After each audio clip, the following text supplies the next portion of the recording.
Hello বন্ধুরা, আজকে আমি তোমাদেরকে দেখাবো জলপাইয়ের আচার। খুব সহজ সরলভাবে খুব টেস্টি ঘরে বানানো জলপাইয়ের আচার। তো জলপাইটাকে আমি ভালো করে ধুয়ে একটু সিদ্ধ করে রোদ্রে শুকিয়ে রেখেছি। আর এখানে কি কি লাগবে আচারের জন্য দেখে নাও। পানমুড়ি, জৈন, ধন্যা, জিরা, শুকনো মরিচ, তেজপাতা আর সরষের তেল। ঠিক আছে, চলো তাহলে শুরু করা যাক। হ্যালো বন্ধুরা, আজকে আমি তোমাদেরকে দেখাবো খুব সহজ সরল ঘরোয়া উপায়ে খুব টেস্টি টক ঝাল মিষ্টি জলপাই আচার। তো আমি এখানে জলপাইটাকে ধুয়ে একটু সিদ্ধ করে একটু রোদ্রে শুকিয়ে রেখেছি। আর এখানে সব রকমের মশলা নিয়ে নিয়েছি। একটা প্যান বসিয়ে দিয়েছি, এখানে এগুলো একটু রোস্ট করে নেব।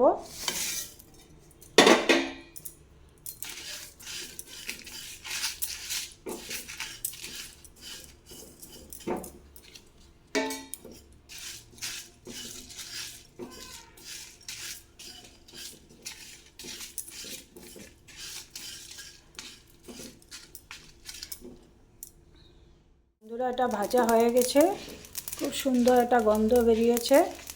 এটাকে ঠান্ডা হয়ে গেলে একটা পাউডার বানিয়ে নেব। এখন এখানে গুড় নিয়েছি, গুড়টাকে একটু জাল উঠিয়ে নেব।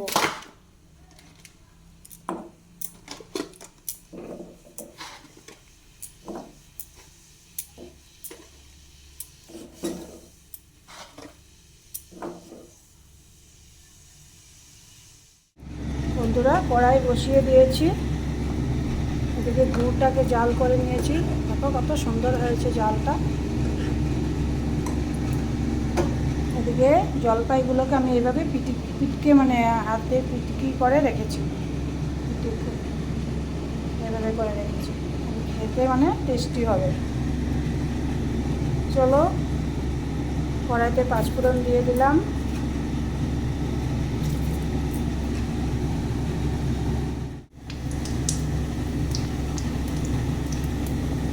একটু নুন দিয়ে দিলাম, আর দিয়ে দিলাম হলুদ গুঁড়ো। এবার এই জলপাইগুলো এখানে ঢেলে দিচ্ছি।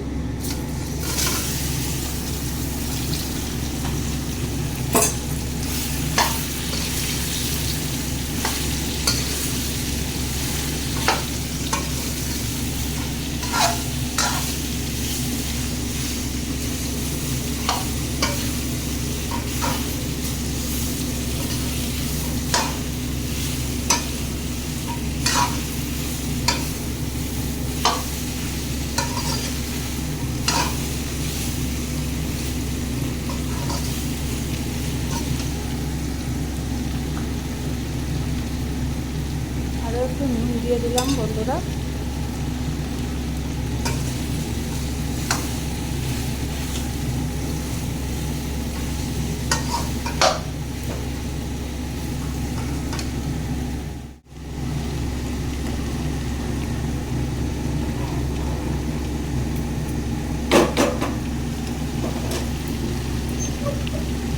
আর গুঁড়োটা এখানে ঢেলে দিলাম।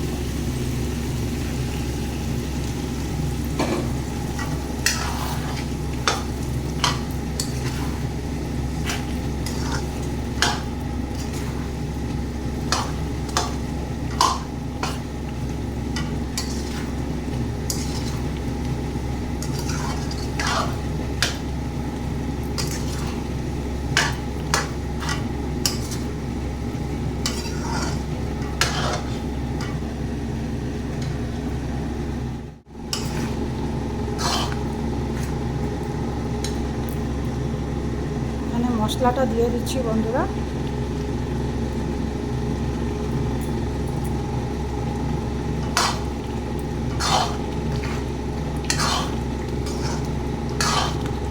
মিষ্টি আচারের এই মশলাটাই মেন।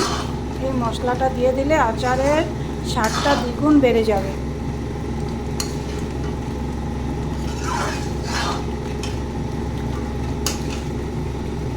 দেখো এইভাবে আচার বানিয়ে এখন একটু ভিনেগারও দিয়ে দেব।